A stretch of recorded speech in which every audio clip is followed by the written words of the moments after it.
قرآن چیخ چیخ کے کہہ رہا ہے کہ جو نماز نہیں پڑھتا اللہ کے ہاں وہ مسلمان نہیں ہے۔ صحیح مسلم میں یہ حدیث لکھی رہ گئی 246 کہ بندے کے کفر اور ایمان، شرک اور اسلام کے درمیان فرق کی نماز ہے۔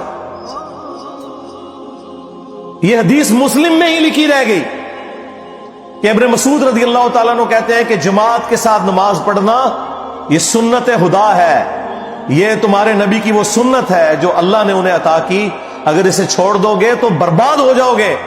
رسول اللہ کے زمانے میں اگر کوئی بیمار بھی ہوتا اور 2 بندوں کے سہارے مسجد میں آ کے نماز پڑھ سکتا تو اس کی کوشش ہوتی کہ میں مسجد میں جماعت سے نماز پڑھوں، کہیں مجھے منافق نہ شمار کر لیا جائے۔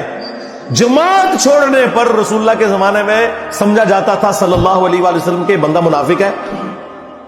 صحابہ کرام کو، اہل بیت کو کب معلوم تھا کہ ایسی امت بھی آنے والی ہے جو آپ سے بڑا عشق رسول ہونے کا دعویٰ کرے گی اور نماز ایک نہیں پڑھے گی؟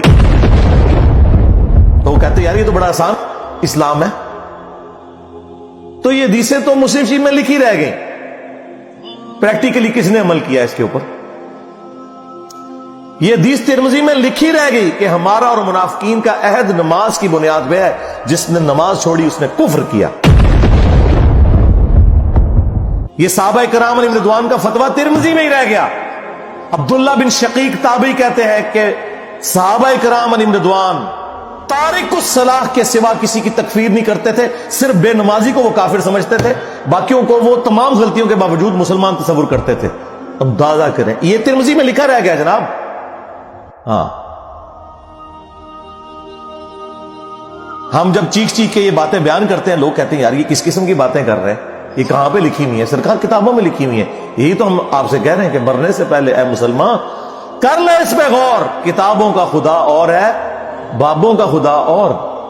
یہ حدیث ابو داؤد میں ہی لکھی رہ گئی کہ بچہ جب 7 سال کا ہو جائے تو اسے نماز کا حکم دو، اور نہ پڑھے 10 سال کی عمر میں اسے سزا بھی دو، اور 10 سال کے بچوں کے بستر بھی الگ کر دو۔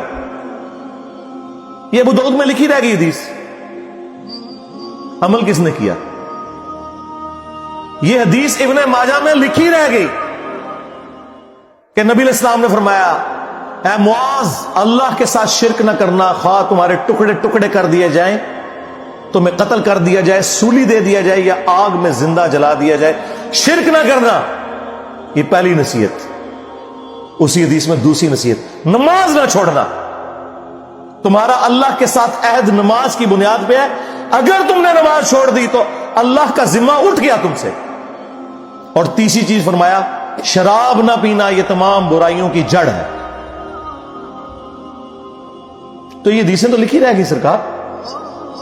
یہ حدیث مسند احمد میں ہی لکھی رہ گئی کہ نبی علیہ السلام نے فرمایا کہ نماز قیامت کے دن نمازی کے لیے دلیل، نجات اور نور ہوگی، اور جو نماز نہیں پڑھتا قیامت کے دن نہ اس کے لیے کوئی دلیل ہوگی اللہ کے حضور بچنے کی